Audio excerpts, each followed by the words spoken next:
which is brought to us by FanDuel, America's #1 sportsbook. Summer sports are in full swing. Whether you're all about baseball under the lights, golf on the green, or high-stakes soccer action, FanDuel is the best way to make every game even more exciting. You're already following the action, so why not make it a little more thrilling? With FanDuel, you can get in on the game while your friends are getting sunburnt at the beach. If you're new to FanDuel, check out this offer. New customers can bet $5 and win $150 in bonus bets if that first $5 bet wins. Open the FanDuel app today or visit FanDuel.com/UCSS to get started. We started the show with some Guardians. We will get back to some Guardians now. The trade deadline later this month. Bob Nightingale, who covers Major League Baseball on a national level, mentioned a couple potential trade rumors he had been hearing, including the Guardians could be looking to move on from Emmanuel Clase, Carlos Santana, and Lane Thomas. And by the way, the Guardians may not make the playoffs this year either. Yeah. Yes. I don't know if looking to move on from Emmanuel Clase is the right way to put it. Beyond Nightingale, these are obvious things. Yes. Okay? Lane Thomas, Carlos Sant, anybody that's contract is up at the end of this year is an obvious. The Guardians are sellers. That's the end of the conversation. Yes. Then they are going to be sellers. The question is, how far will they go with it? Clearly, you're going to move on from Santana in the next few weeks. Clearly, you're going to move on from Lane Thomas in the next few weeks. You should move on from Bieber. I don't. Who knows what they're going to do, and who knows how much value he has? But he's not going to be here next year. So what would be the point of keeping him? If a guy's a free agent, you get what you can get. Yeah. And listen, for Lane Thomas and Santana, you're getting nothing. Like Close to it. close to nothing. You'll get an A-ball pitcher. Not top 30 prospect. You're not. No, Lord no. Yeah. Well, I mean, I'm 27. For whatever. either? They're both I'm below average asking, players. They're guys in the last year of their deal. Carlos Santana's 40 and is a below average producer. You would get a reliever for Santana. You could get a reliever with 3 or 4 years of control. You could absolutely get a reliever. For Santana? Yes. What do you mean a reliever?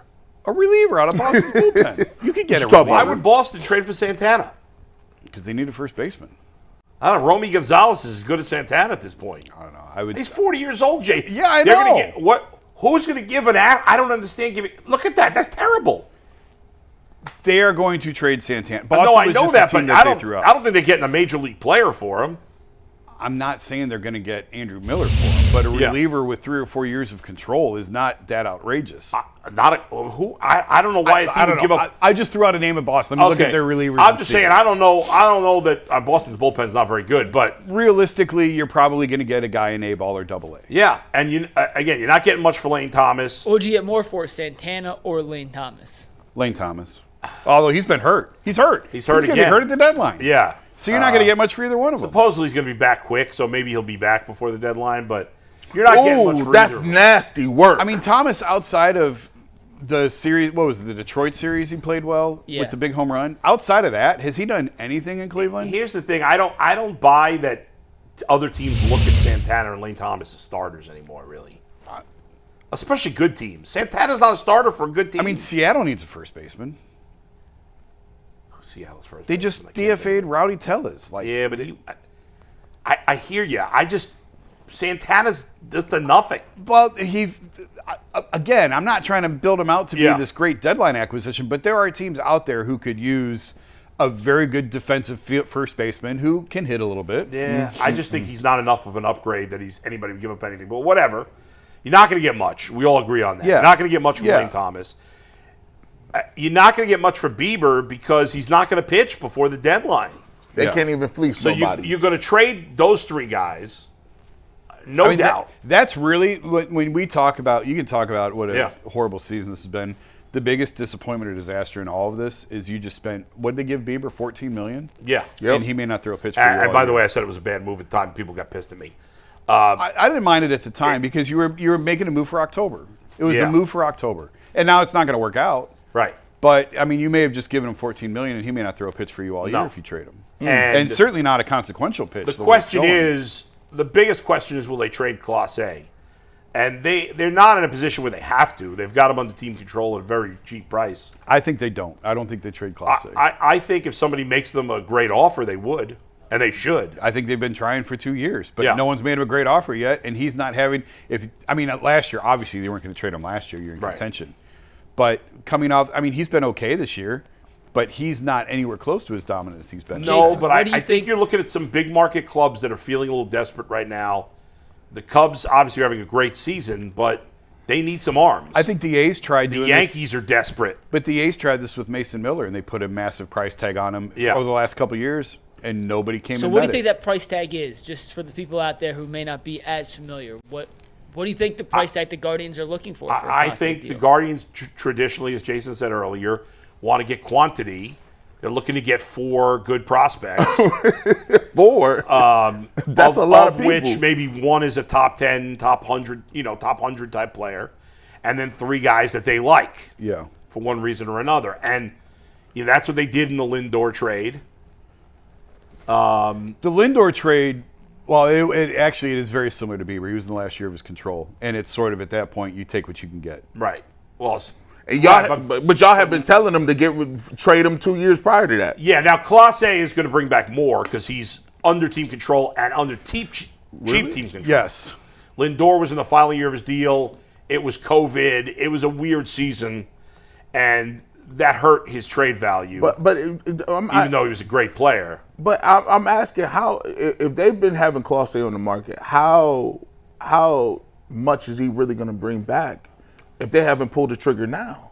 Wouldn't you think it would be more when he played better the last couple of years? Yeah, I don't think they shopped him last year. He was absolutely dominant, and during the season, it was a gentleman shop. I don't think they've considered trading him since the 23 into 24 offseason. Yes, I would agree with that. Right, and so we'll see. They're not desperate to move on from him. No. So that's why they can set a really high price, and if no one meets it, so be it. And I don't think anyone's going to meet it because he hasn't been as dominant as he was. Probably not. And again, no 2 front offices are always identical, but the fact that I think the A's have been trying this with Mason Miller for a couple of years now, and they're going nowhere, and they haven't been able to move him because no one's met that lofty price. I just don't think teams are interested in giving up what these teams are asking for a reliever. Think about this, though. This is wild. So I'm not wishing this on nobody, but look, Jason said something about the luck. When you look at whether or not Bieber is coming back, and he was pitching well before he had the Tommy John. Then you have McKenzie, who just looked like he was going to sign a deal. All of a sudden, he has the elbow issue. Then you look at Ortiz. We don't even know if he's playing no more. Like, how quickly Boyd, you weren't going to sign him, you moved him out of here. Lively, elbow injury. Like, it seems like they had a bunch of crazy stuff happen with their bullpen where it's just like, does this happen all the time? This is like weird science. There are more pitching injuries than ever across baseball. Yeah. The Ortiz situation is unique. It's totally different. Yeah. Lively they got lucky with last year. Yeah. So that was and he was pitching well this year before he got hurt. He was. But that, to me, was found money last year. Nobody expected that out of him. Yeah. The McKenzie thing, I think, really hurt the organization. Again, they were hours from the extension, and now he's gone. Like, totally gone. Zero. So there's a guy who you were counting on to be a pillar of the organization, to be a pillar of this rotation, a front-end starter, maybe not a number 1, but certainly a 1A, 2 type starter, and that's part of the risk of baseball. Like, this going in with pitching injuries. The Bieber thing, he would have been traded already had he not gotten hurt last year. They would have dealt him last year at the deadline. Mm-hmm. But it's just, when you talk about free agent allocation dollars, they invested in him, and he may not throw a pitch for him this year now. Certainly not of consequence if he does stay with them through the deadline. I have a hard time believing this team's going to pull a Tigers from last year and make this incredible second half rally after selling. So either he doesn't throw a pitch for you or he doesn't throw a pitch of consequence, and you just gave him all that money in free agency. Is that bit of – all right, so we would kill them the first half. Is that something that you could say, well, look, they can explain away and be like, look, we Tristan McKenzie, we did put $14 million on Bieber because we thought we were going to have a team that was in contention, and it just didn't work. Lively, we didn't know he was going to blow his elbow out. You know what I'm saying? Like, are these some things Every that you year can with look the Guardians, it's a lot of hoping on unreliable things.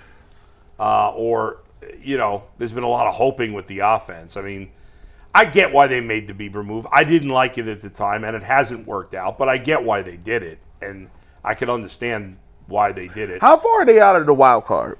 6, I think, 5, think it's 6 7. games. 7. 7, and a bunch of teams in front of them too. It's Yeah. not only the number. Yeah, of it's not games. just those. They're not There going to are the 4 playoffs. teams between It's the over. Angels and where Cleveland is, but we wanted to make sure you guys knew where the Guardians were on that list. Okay, well, So forget about the playoffs. They have they're only like, I think they're only a half game ahead of Baltimore for the 3rd worst record in the American League. That is correct, Bull. So and Baltimore's playing better lately, so they're going to fall behind. And I thought Baltimore was on the rise. What the heck is they doing? They had all their pitchers got Their hurt. They pitching didn't spend collapsed. any money, and then their pitching completely collapsed. And their hitting wasn't good early in the season. Now they're hitting, but it hasn't been as good. But